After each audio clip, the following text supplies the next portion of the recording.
Today we're going to investigate if there's a difference in the momentum of two different wrecking balls. And we're going to use this equipment here with two tall clamp stands, a wrecking ball on a string, and a wooden block simulating a building. And a second wrecking ball, same mass, same size, same string length, but of a different material. So we've got these, this is like the building, and these are the wrecking balls. We're going to try to knock over the building. Okay, I need someone to help. Did this have color? Me? Wow. So, here's the first wrecking ball. How many grams? 29. 29 grams. Uh-oh. Oh, it's 28. Okay, here, try this one. I think the tape I just moved.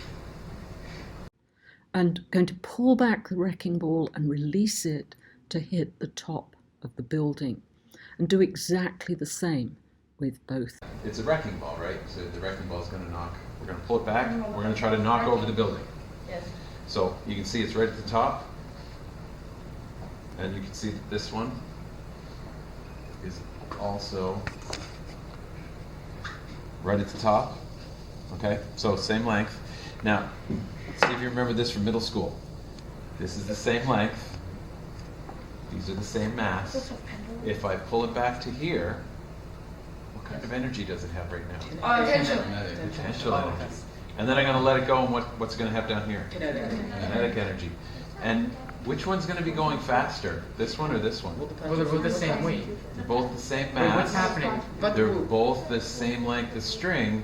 So when they reach the bottom, which one's going faster? Neither, they're going the same speed. Yeah, they're going the same speed, right?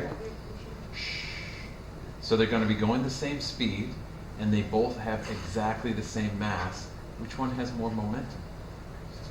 They both have the same moment. But first, what do we know about collisions? There are two types, elastic and inelastic collisions. Elastic collisions conserve energy, and the ball bounces back to the same height. And if you hit a block, it imparts some of the impulse to the block. In elastic collisions, they lose some energy, hardly any bounce, loses all of its kinetic energy transferred as heat energy, and it's completely inelastic. So momentum is the resistance to stopping. It's a vector quantity, and given the letter capital P, it equals mass times velocity with the units given there. The impulse is the effect of the net force on an object, delta P, the change in momentum, and its units are given there. But we know what the N is equal to, the force, and so when you work them out, they both have the same units. And we are going to do a preliminary investigation with dropping the bouncy balls from the same height. So they're going to have the same velocity when they hit. The bouncy ball doesn't quite return to its same height, so it's almost an elastic collision. The non-bouncy ball gives a tiny bounce, so it's almost an inelastic collision. And then if we look at the change in momentum, delta P, the final momentum minus the initial momentum, on the right-hand side, look at the non-bouncy ball first, which has a velocity of 0 after hitting the surface. So final velocity is m times 0 minus m times negative v, dropping the ball. So the change in momentum is mv.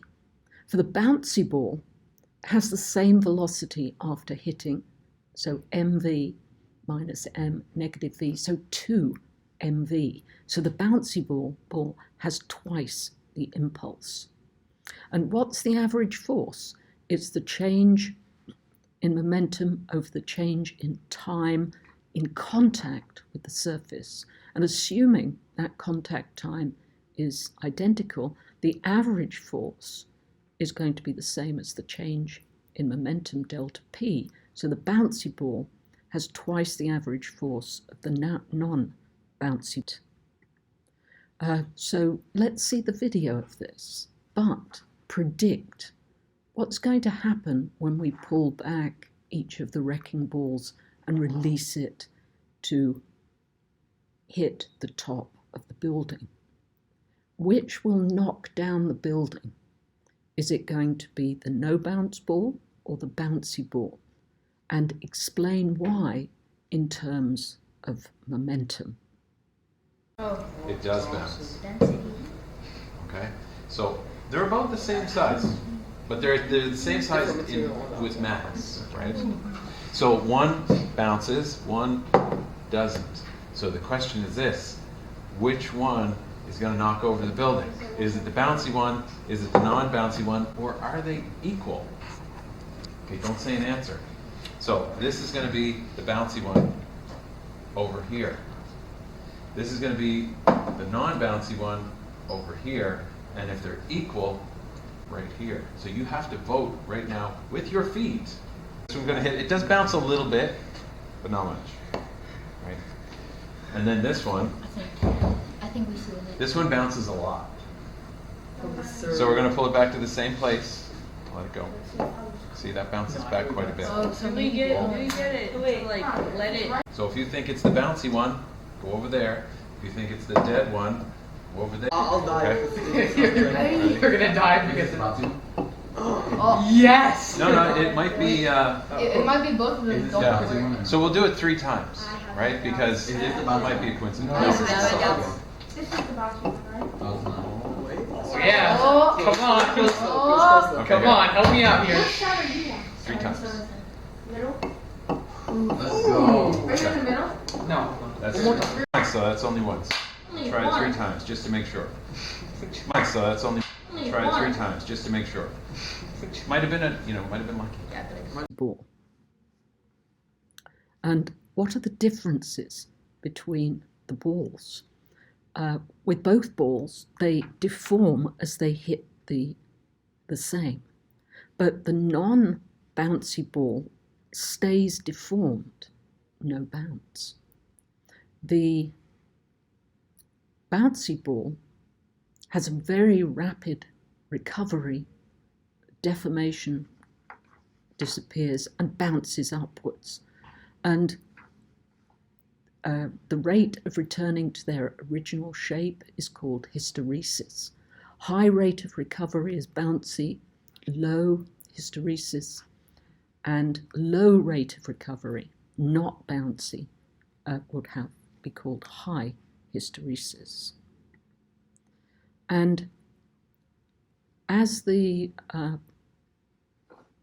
ball on the left is staying deformed, it has a low coefficient of restitution, going back to what it was before, and dissipates kinetic energy, moving energy, as heat. On the right, you have the rapid recovery, so a high coefficient of restitution. The ball retains its kinetic energy and loses very little heat. And a little extra here, more differences between the 2 balls. What materials are they made of? And you can get different combinations. And this first pair of materials, the non-bouncy ball, is made of something called polynorbornene. And you've got its molecular structure there with a pentagon in the middle of it.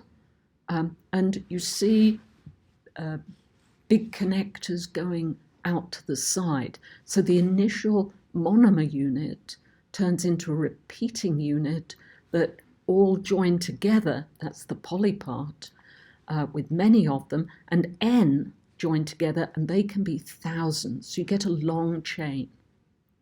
The bouncy ball on the right, polychloroprene, known as neoprene, as in wetsuits and other items. And it's got a chlorine atom in, and you get a lot of cross-linking. which gives the characteristics of the bouncy ball. And you've got there examples of polymers, polythene, PVC, polystyrene, polyester, polycarbonate. There's a theme here, polypropylene. And also, as we're looking at these, the balls could be made out of the non-bouncy ball on the left, styrene, butadiene. So you've got two polymers, two monomer units joined together in the repeating unit. The first 4 of the carbon atoms in the repeating unit are the butadiene, and in the straight chain, the styrene has 2 carbon atoms, but then you've got a 6-membered ring below for the styrene. And again, thousands of them together. That's the non-bouncy ball. And for the bouncy ball, you've got polybutadiene. So other polymers are proteins and carbohydrates. The protein monomer units are going to be amino acids.